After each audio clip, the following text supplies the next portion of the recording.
अपने घर में बैठा हूँ। मैं तो कहीं बाहर नहीं आया हुआ। विजिट तो कहीं बाहर की होती है, तो यहाँ तो और पहली बार नहीं आया। पहले भी बहुत बार अपने घर में यहाँ विशु जी के पास, पूनम जी के पास जो है आना लगा रहता है। तो इसका मन था कि सबके साथ मिलेंगे, चाय भी पियेंगे, जो स्थानीय मुद्दा है उन पे चर्चा भी करेंगे। तो इसके लिए मैं आज यहाँ पे हूँ। और आपने देखा कि किस प्रकार से जो हमारे चुनाव हैं लोकल बॉडी के, पहले जो डिलिमिटेशन कमेटी बनी वो गलत तरीके से बनाई गई।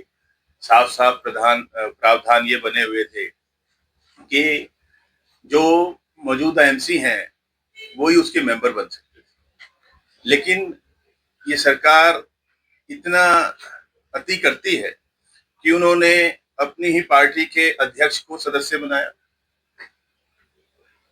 पूर्व विधायक जी ने अपने भाई को सदस्य बनाया, जो कि प्रावधानों के बिल्कुल अनुरूप नहीं था। और इसकी हम सब ने मिलकर लड़ाई लड़ी और इसी कारण से वो समिति दोबारा से गठित हुई। लेकिन ऐसा किया ही क्यों गया? क्या उन्हें नहीं पता था कि प्रावधान क्या है? जहां पर काम होना चाहिए था वो तो किए नहीं गए। जो हमारे समस्याएं, चाहे वो हमारे निकासी की, हर साल फ्लडिंग होती है, जल भराव होता है, जो उसके लिए काम होना चाहिए वो होता नहीं। इसी प्रकार से हमारे नालों की सफाई, टेंडर होता है। मेरी अभी मिथुन वर्मा जी से, जो हमारे मौजूदा मेंबर भी हैं कॉरपोरेशन के, उनसे भी यही चर्चा हो रही थी कि जो टेंडर हुआ वो गलत तरीके से हुआ। जितनी बार सफाइयां होनी चाहिए थी वो हुई नहीं। तो मैंने उनको कहा भी टेंडर की कॉपी दो, कहता जी देते नहीं।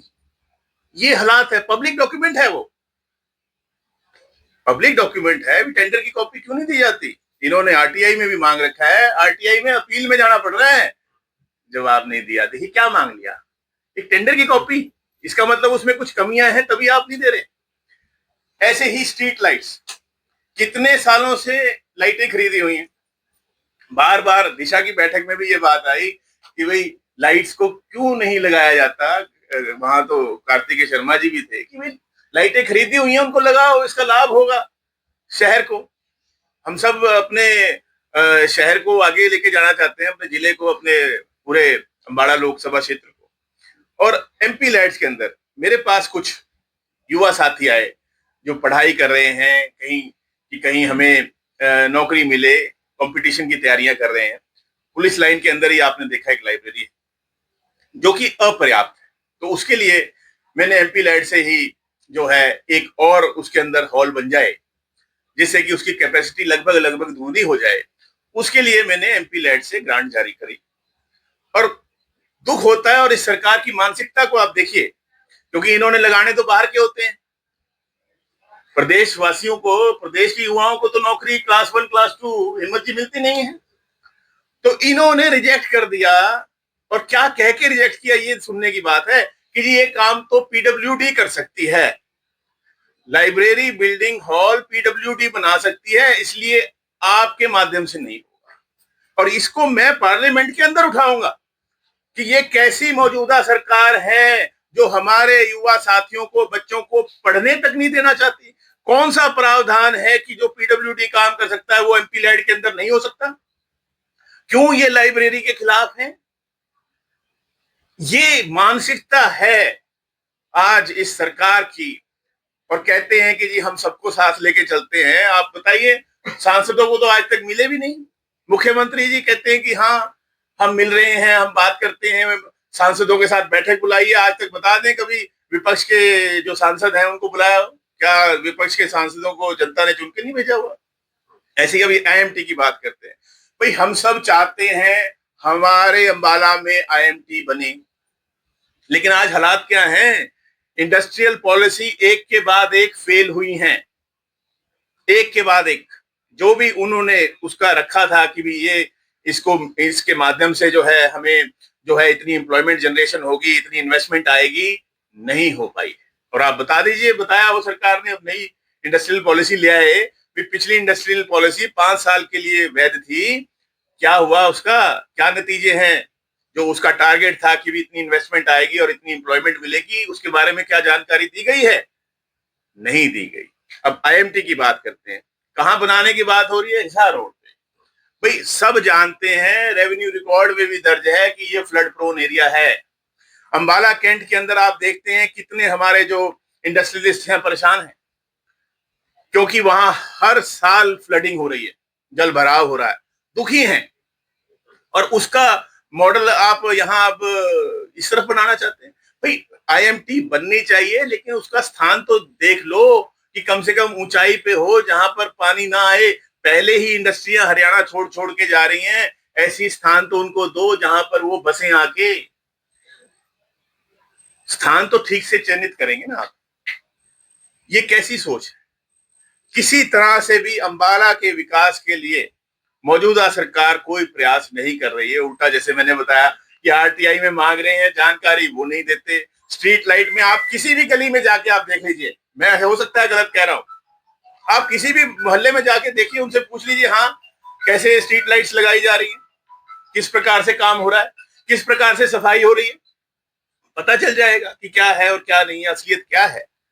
तो दुखी है जनता, लोग बदलाव चाहते हैं। और आने वाला जब चुनाव होगा, और ये वार्ड बंदी आप देखिए किस तरह से भाई रूल्स बने हुए हैं कि एरिया इंटैक्ट होना चाहिए। पहले तो ये कि वार्ड बंदी होती है जी सेंसस से, सेंसस 2011 के बाद हुआ नहीं। जो पिछली वार्ड बंदी हुई थी वो उसी सेंसस के अनुसार हुई थी, तो दोबारा वार्ड बंदी का औचित्य बताइए क्या है, जब आपका बेस वही है। यानी कि आप ये कहना चाहते हैं कि जो पिछली वार्ड बंदी हुई थी वो गलत हुई थी। अब इन्होंने क्या किया है जी कि वार्ड बंदी सेंसस के ना लेकर परिवार पहचान पत्र के माध्यम से उसके बेसिस पे की है। आप भली भांति जानते हैं, और विधानसभा में भी ये बात कई बार सामने आ चुकी है। सरकार ने खुद, जब जो उस समय के मुख्यमंत्री जी थे, उन्होंने साफ कहा था कि परिवार पहचान पत्र अनिवार्य नहीं है। तो जो चीज अनिवार्य ही नहीं है, जो डेटा अनिवार्य ही नहीं है, हम में से भी कितने लोग होंगे शायद जिन्होंने पीपीपी ना बनवाया हो, तो जो चीज सबके लिए कंपलसरी है ही नहीं, उसको आप कैसे बेसिस बना सकते हैं? वार्ड बंदी का कैसे बना सकते हैं? सेंसस कंपलसरी है, परिवार पहचान पत्र कंपलसरी है ही नहीं, आप बनवाएं या ना बनवाएं। आप कहते हैं जी कि उसी के बेसिस पे हम वार्ड बंदी कर रहे हैं, और इसीलिए आप साफ देखते हैं आप कि कितने जो है जनसंख्या घटा दी। भी जनसंख्या नहीं घटी, परिवार पहचान पत्र में पंजीकरण कम है। तो ये बहुत सी बातें हैं, और इसमें इन्हीं बातों को लेके जो है बहुत से हमारे साथी कोर्ट में भी जा रहे हैं कि क्या कर रहे हो, कर क्या रहे हो, क्या चाह रहे हो? जनता की आवाज को दबाना क्यों चाहती है ये भाजपा की सरकार? क्यों जनता की आवाज को दबाना चाहती है? तरक्की के ये खिलाफ है, सिर्फ ध्यान भटकाना। अभी आपने मनरेगा के बारे में देखा कि किस प्रकार से सरकार ने जो है मनरेगा कानून, जिसके माध्यम से गरीब आदमी को काम मिल जाता था, उसको खत्म कर दिया, खत्म कर दिया। आप और आप देखेंगे, मैं भी यही हूं, आप भी यही हैं, तो ये बातें करते हैं कि नहीं जी हमने तो दिन बढ़ाए हैं। भाई इतना पैसा, मैंने ही पार्लियामेंट के अंदर सवाल लगाया था कि कितने हरियाणा के अंदर मजदूर हैं जिन्होंने काम मांगा, एक्टिव वर्कर्स बोलते हैं जी इनको, जिन्होंने काम मांगा। पंजीकरण कराना अलग बात है मनरेगा के अंदर, जिन्होंने काम मांगा, जिन्होंने काम मांग लिया, उनको 100 दिन का काम देना अनिवार्य है। तो ये जानकारी मिलती है कि 2024-25 के अंदर 8 लाख से ज्यादा लोगों ने हरियाणा के अंदर काम मांगा, 8 लाख से ज्यादा। और फिर मैंने पूछा कि उनमें से कितनों को 100 दिन का रोजगार दिया गया, तो जानकारी मिलती है कि 2100, 8 लाख प्लस में से केवल और केवल 2100 को 100 दिन का रोजगार मिला है।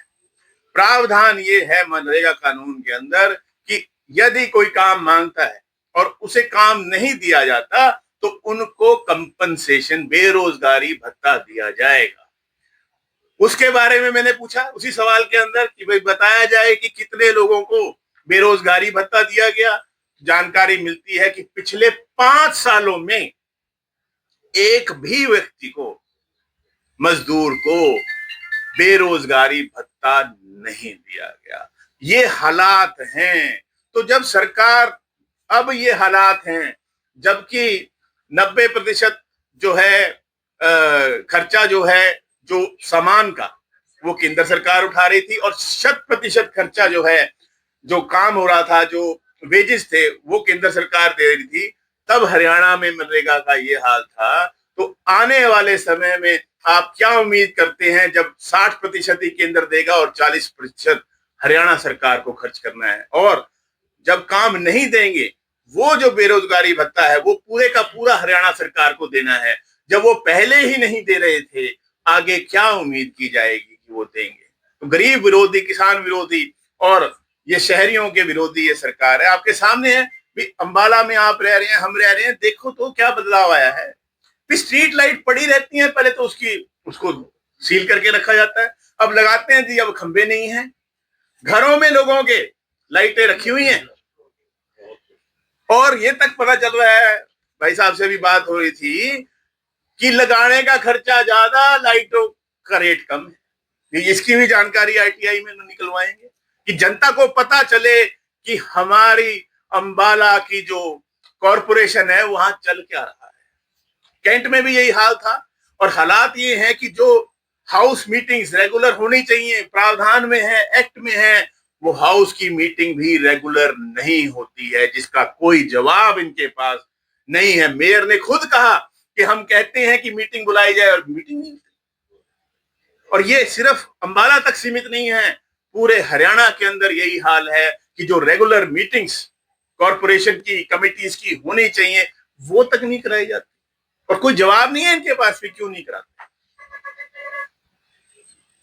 विधानसभा के अंदर आप देख लीजिए कि एक जूनियर अधिकारी को जो है वो सेक्रेटरी बनाया गया विधानसभा का। कहां तक ठीक है?